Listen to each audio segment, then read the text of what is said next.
Praise the Lord. It's me, Nitugiri ma'am, working in Mount Olivet Senior Secondary School, teaching science in class 6th and 7th. Today, I would like to teach chapter number 1 in class 7th.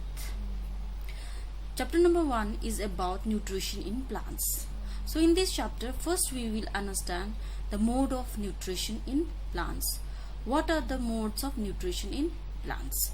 One is autotroph nutrition and one is heterotrophic nutrition.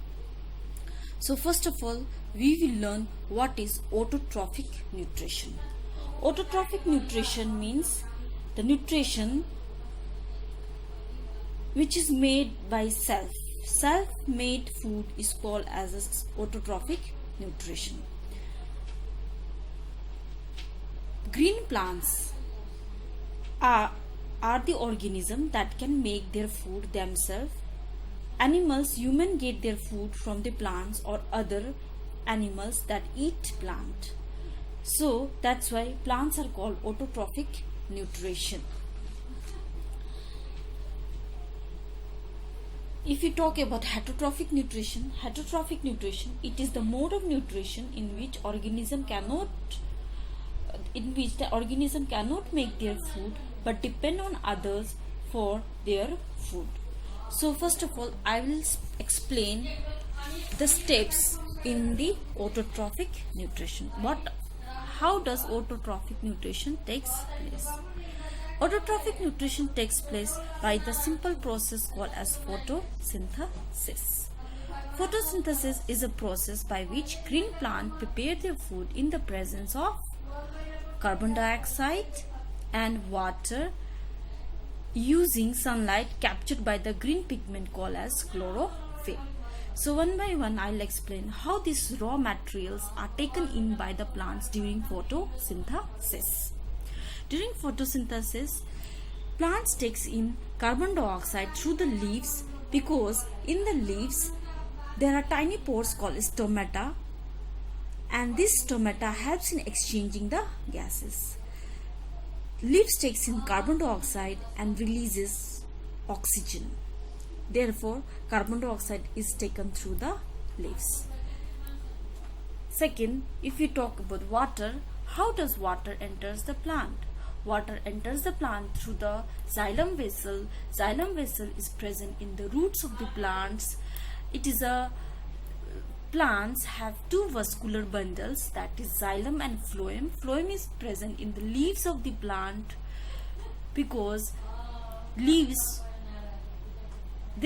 phloem helps to distribute food prepared by the leaves and distribute to different parts of the plant, whereas the xylem absorbs the water and nutrients from the soil and distributes to the whole part of the plant.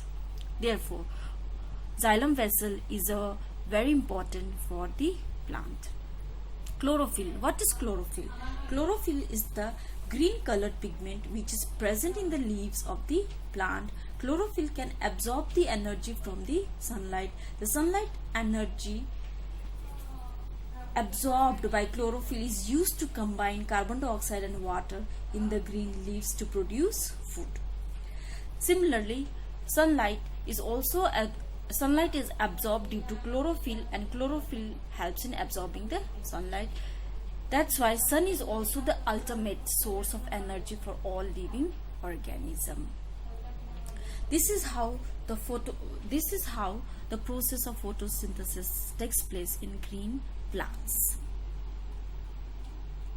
As you can see the picture, in the picture figure 1.2, you can see with the help of diagram how the arrows are there, and this picture shows the process of photosynthesis. Next, we will talk about the heterotrophic mode of nutrition. What is heterotrophic mode of nutrition? Heterotrophic mode of nutrition, there are four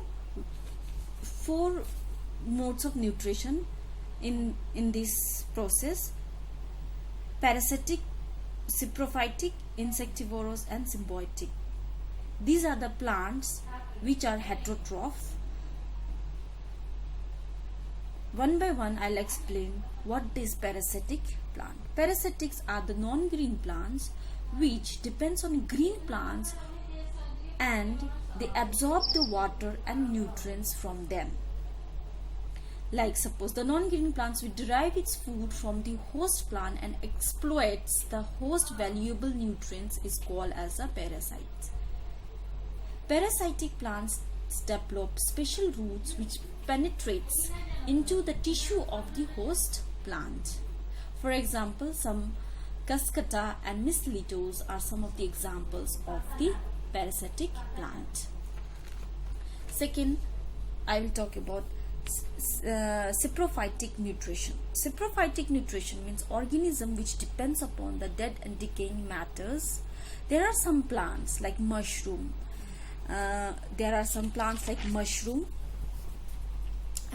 And bread molds, yeast. These are some of the examples of saprophytic plants, and saprophytic plants are non-green and usually they grow in dead and decaying matters. That's why they are called as a saprophytic plant.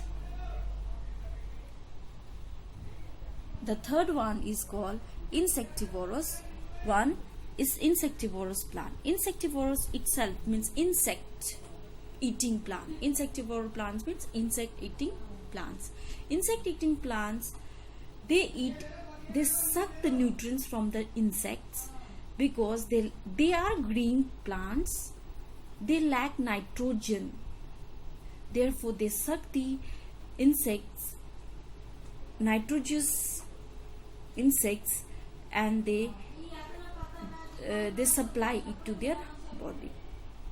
The last one is symbiotic plants. Symbiotic plants, some plants which live together and share shelter and nutrients are called symbiotic. Some of the examples of symbiotics are lichens. Lichens are a group of plants of algae and fungi.